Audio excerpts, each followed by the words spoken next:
नमस्कार दोस्तों, मेरे प्रेत आत्मा की कहानी चैनल पर आपका स्वागत है। दोस्तों, मैं आज आपको एक खाट के बारे में बताऊंगा। तो कहानी को शुरू करने से पहले एक बार आप वीडियो को लाइक और सब्सक्राइब अवश्य कर लें ताकि आपको हर रोज एक नई कहानी सुनने को मिल सके।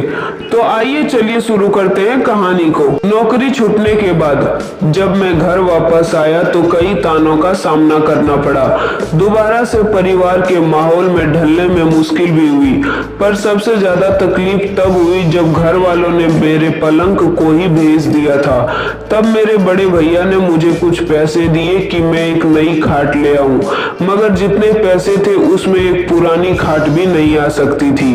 दुकान पर पूछने गया तो वहां भी उतने में कुछ नहीं मिला, पर दुकान के बगल वाले घर से एक आदमी जो लगातार मुझे देखे जा रहा था बाहर निकला और बोला कि वो मेरे यहाँ पुरानी खाट पड़ी है, सस्ते में दे दूंगा।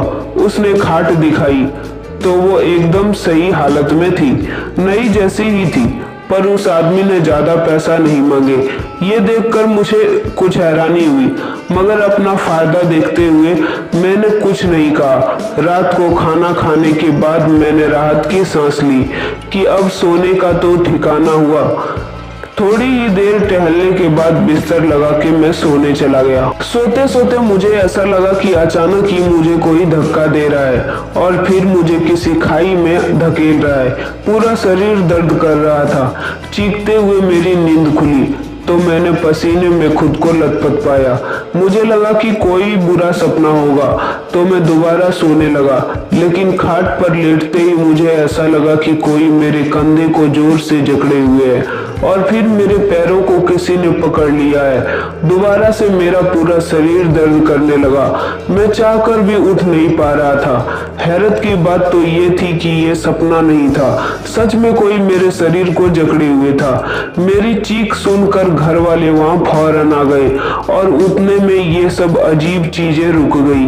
बुरा सपना था ये बोलकर उन्होंने फिर से सो जाने को बोला, पर खाट पर दोबारा बैठने की अब मेरी हिम्मत ही नहीं थी। वो रात मैंने जमीन पर ही गुजारी और अगले दिन मुझे लगा कि शायद कल रात जो हुआ वो सब मेरा वहम था। खुद को समझाते हुए अगली रात मैं फिर से खाट पर सोया। कुछ देर तो नींद नहीं आई, फिर जब कुछ देर कोई अजीब चीज नहीं हुई तो मेरी आंख लग गई, पर आधी रात में एक बार फिर से मुझे लगा कि कोई मेरे शरीर को पीछे की ओर खींच रहा है। मैं आगे बढ़ ही नहीं पा रहा था क्योंकि मेरे पूरे पैर को जैसे किसी ने जंजीर से बांध रखा था। फिर मुझे वैसे ही शरीर को झंझोड़ देने वाला दर्द लगा। मैं चीखता हुआ इससे पहले मुझे कोई आवाज सुनाई दी, एक बूढ़ी औरत की आवाज, गुस्से से भरी हुई।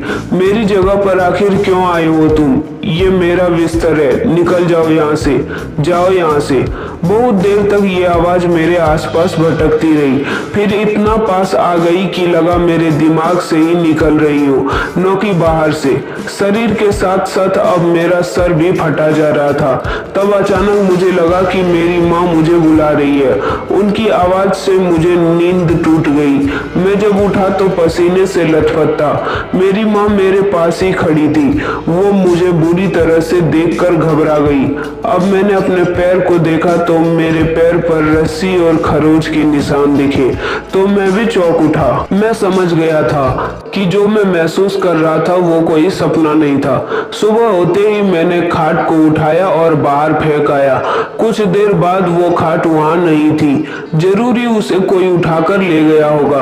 अगली रात भी मैंने जमीन पर गुजारी, लेकिन उस खाट का ख्याल मुझे सोने ही नहीं दे रहा था।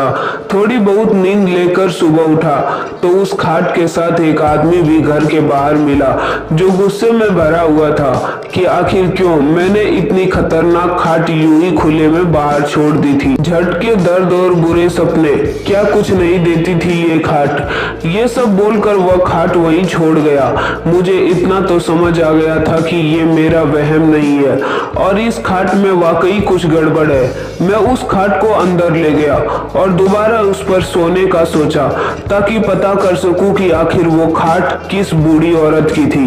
लेकिन ये मेरी जिंदगी की सबसे बड़ी गलती थी। इस बार न शरीर में दर्द हुआ और न ही झटके लगे और जल्द ही नींद भी आ गई। पर थोड़ी ही देर में उस औरत की आवाज फिर से आने लगी। चिल्लाते हुए उसने बोला, फिर आ गए आखिर? क्यों मुझे चैन से सोने नहीं देती? ये मेरे सोने का जगह है, जाओ यहाँ से। यह सुनते ही फिर मेरे शरीर में दर्द होने लगा। ऐसा लग रहा था जैसे मैं कहीं जोर से गिर रहा हूँ। थोड़ी देर बाद यह सब रुक गया, पर ऐसा लगने लगा जैसे खाट हवा में झूल रही हो, अपने कंधों पर उठाए कोई उसे ले जा रहा हो।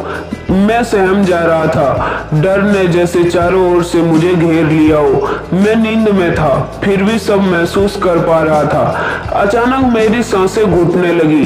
मैंने सर नीचे करके देखा तो खाट के चारों ओर आग लगी हुई थी।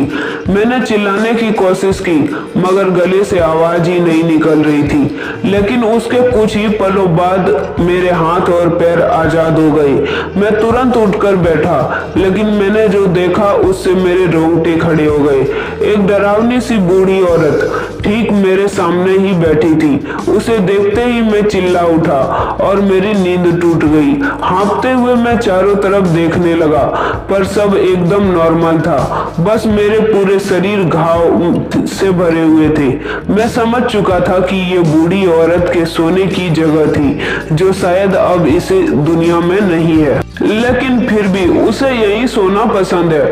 अगली सुबह मैं दोबारा उस खाट को उसी आदमी को दे आया जिससे इसे खरीदा था। उसे इन सब चीजों के बारे में बताया तो ये मालूम हुआ कि उसकी माँ ने कुछ ही दिन पहले इस खाट पर दम तोड़ा था। उसके बाद से वो खाट अपने कमरे में ही खाली पड़ी रहने दी, ताकि उसकी माँ अब चैन से सो सके। चाहे जो भी हो, मैं उस खाट के भयानक एक्सपेरिमेंट को कभी नहीं भूल पाऊंगा। दोस्तों, आपको कहानी कैसी लगी हो हमें कमेंट करके जरूर बताएं और वीडियो को लाइक कर लें और चैनल को सब्सक्राइब, ताकि आपको हर रोज एक नई कहानी सुनने को मिल सके।